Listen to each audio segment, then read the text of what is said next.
बिस्मिल्लाहिर्रहमानिर्रहीम अस्सलाम वालेकुम। तो आज आपके साथ शेयर कर रहे हैं मुर्गी के पंजे या फिर पाई केल की रेसिपी शेयर करेंगे। जिन्हें पंजे पसंद है वो वीडियो को एंजॉय करें, जिन्हें नहीं पसंद वो वीडियो को छोड़ दें। बहुत सारे लोग इसे बहुत पसंद करते हैं और कुछ नहीं भी। तो मैं आज आपको आसान तरीके से पंजे साफ़ करने का मेथड भी बताऊँगी। 2 तरीक़ों से साफ़ किए जाते हैं, एक आप चूल्हे पर सेक के भी इनको साफ़ कर सकते हैं, दूसरा बॉइलिंग वाटर में भी। तो मैंने और सारे साफ़ कर लिए, तो आपको दिखाने के लिए मैं यहाँ पर मैंने गर्म पानी ले लिया। तो मैं उसमें एक पंजा ऐड कर दूँगी क्योंकि अभी मैं साफ़ करने के लिए एक ही अवेलेबल हूँ। तो मैं एक एक करके इसको साफ़ कर लूँगी। तो यहाँ पे मैंने 10 सेकंड तक पंजे को गर्म पानी में हिला लिया था। अब मैंने यहाँ पे पंजे को निकाल लिया और मैं आसानी से जो है इसका छिलका रिमूव कर लूँगी। बहुत आसानी से इस तरह हमारे पंजे जो हैं वो साफ़ हो जाते हैं। तो आप अपनी मर्ज़ी के मुताबिक जिस तरह आपको आसानी लगे आप उस तरह साफ़ कर सकते हैं। तो मैंने यहाँ पे 4 दर्जन जो है वो पंजे ले लिए थे। तो सारे पंजों को मैंने इस तरह से साफ़ कर लिया था अच्छे से। ये थोड़ा बहुत इन पर कचरा रह गया, दोबारा आप इसको पानी में डाल के साफ़ कर सकते हैं।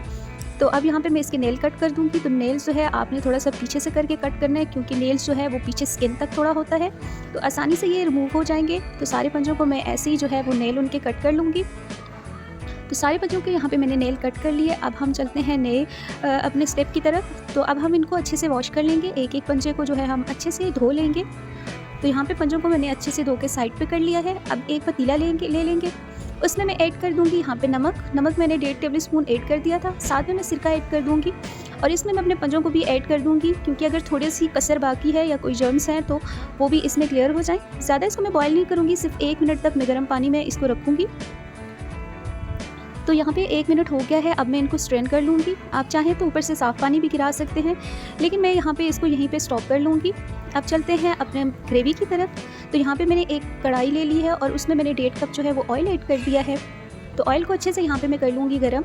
तो 2 मीडियम साइज़ के मैंने प्याज ले लिए थे, उनको यहाँ पे मैंने ग्राइंड कर लिया था। तो आप इनको चॉप भी कर सकते हैं। तो 2 मीडियम साइज़ के बड़े मैंने यहाँ पे प्याज चॉप कर लिए थे। अब इसमें ऐड कर लेंगे प्याज को यहाँ पे मैंने ऑयल में शामिल कर दिया है। अब प्याज पे गोल्डन कलर आने तक मैं जो है इसको फ्राई कर लूँगी। तो आप इसे दरदरा से प्याज को पीसिएगा क्योंकि इससे हमारी ग्रेवी बहुत मज़े की दानेदार तैयार होगी। तो अच्छे से यहाँ इसको फ्राई कर लेंगे। तो प्याज हमारा हल्का गोल्डन कलर का फ्राई हो गया है। मैंने यहाँ पे 3 हरी मिर्च ले ली थी, 3-4 लहसुन के जवे, 2-3 अदरक के स्लाइस 1.5 इंच के वो मैंने ले लिए, उनको पीस लिया। वो इसमें शामिल कर देंगे और उनको भी जो है अच्छे से भून लेंगे ताकि अदरक लहसुन की जो स्ट्रॉन्ग सी स्मेल है वो दूर हो जाए। तो यहाँ पे हमारा मसाला जो है वो तैयार हो गया था। अब मैं इसमें ऐड कर लूँगी टमाटर मैंने 2 ले लिए और उनको मैंने जो है मीडियम साइज़ में कट कर दिया। टमाटर को भी जो है अच्छे से इसके साथ भून लेंगे और थोड़ा सा ऐड कर देंगे इसमें पानी ताकि हमारे टमाटर जो है वो अच्छे से गल जाएं। कवर कर दूँगी तकरीबन 1 मिनट तक। यहाँ पे मैंने कवर हटा दिया है। तो मसाला जो है हमारा अच्छे से भुन गया है, ऑयल भी जो है इसमें से सेपरेट हो रहा है। तो जो टमाटर की गुठलियाँ उनको चम्मच से हम थोड़ा पीस लेंगे। तो अब मसाला जो है अच्छे से हमारा भुन गया है। अब मैं इसमें ऐड कर दूंगी यहाँ पे हल्दी 1/2 टी स्पून ऐड कर दी, नमक यहाँ पे मैंने 1/2 टी स्पून ऐड कर दिया और ऐड कर दी साथ में काली मिर्च का पाउडर, ये भी 1/2 टी स्पून मैंने इसमें शामिल कर दिया। इसमें ज़्यादा मसालों का इस्तेमाल नहीं होता, बहुत कम स्पाइसेस इसमें इस्तेमाल होते हैं। एंड पे इसमें हम एक मसाला ऐड करेंगे, तो इस तरह से वीडियो के साथ बने रहें। अच्छे से इसको मिक्स कर लेंगे ताकि मसाला भी अच्छे से जो है वो इसके साथ भुन जाए। तो यहाँ पे मसाला अच्छे से भुन गया था। ऐड कर दूँगी मैं सारे पंजे इसमें मैंने ऐड कर दिया और इसको मैं अच्छे से मिक्स कर लूँगी ताकि जितना भी मसाला है वो पंजों के साथ लग जाए। अच्छे से सारे पंजों को मिक्स कर लूँगी। क्वांटिटी थोड़ी ज़्यादा है, इस वजह से आराम से मिक्स करें इसको। तो यहाँ पे मैंने इसको मिक्स कर लिया है। अब कर लेंगे इसको कवर। यहाँ पे मैंने इसको कवर कर लिया।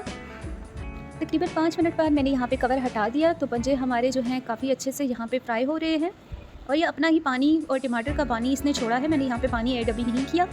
मसाले में इसको अच्छे से भुना। अब मैं यहाँ पे ऐड कर लूँगी पानी जितना आपको रिक्वायर्ड हो आप इसमें शामिल कर दें। मैं तकरीबन 1.5 जग जो है इसमें पानी शामिल कर दूँगी क्योंकि अभी जो पंजे हैं हमारे गलने के लिए भी रखे जाएंगे। तो आप इनको कुकर में बना सकते हैं। कुकर में तकरीबन ये 5 से 7 मिनट लेंगे। अब इसको कर लूँगी यहाँ पे मैं कवर तकरीबन 7 से 8 मिनट के लिए लो फ्लेम पे, क्योंकि जितना ये लो फ्लेम पे बनाएंगे उतना ही ये टेस्टी बनेंगे। तो यहाँ पे कवर मैंने हटा दिया। माशाल्लाह से पंजे हमारे गल गए हैं। तो पंजे हमारे यहाँ पे तैयार हो गए हैं। अब मुझे यहाँ पे इतना ज़्यादा थिकनेस नहीं चाहिए था, इस वजह से मैं इतनी ज़्यादा इसका शोरबा रख रही हूँ। आप इसको थोड़ा ट्राई कर लें ताकि नमक और मिर्ची का जो है आपको हिसाब जो है वो पता चल जाए। तो यहाँ पे मैंने बिल्कुल जो है फ्लेम को बिल्कुल लो किया हुआ है। अब इसमें मैं टेस्ट के लिए ऐड करूँगी हरी मिर्च। मैंने यहाँ पे 5 से 6 अदद जो है वो हरी मिर्च मोटी वाली ले ली है। ऐड कर लूँगी। अब इसमें गरम मसाला, पिसा गरम मसाला इसमें मैंने शामिल कर दिया। साथ में हरा धनिया जो है वो स्प्रिंकल कर लेंगे खुशबू के लिए। हल्के हाथ से इसको भी जो है मैं मिक्स कर लूँगी। इसमें जो इंग्रेडिएंट्स ऐड हुए हैं वो यहाँ पे मैं मेंशन कर लेती हूँ। तो अब कर लेंगे इसको सर्व। तो माशाल्लाह से हमारा बहुत ही अच्छा पंजों का सालन वो जो है तैयार हो गया है। तो उम्मीद है आज की रेसिपी आपको हमारी अच्छी लगी होगी। जिन जिनको रेसिपी अच्छी लगी है वो ज़रूर लाइक और सब्सक्राइब कर दीजिएगा। नई वीडियो के साथ हाजिर होते हैं। अल्लाह हाफ़िज़।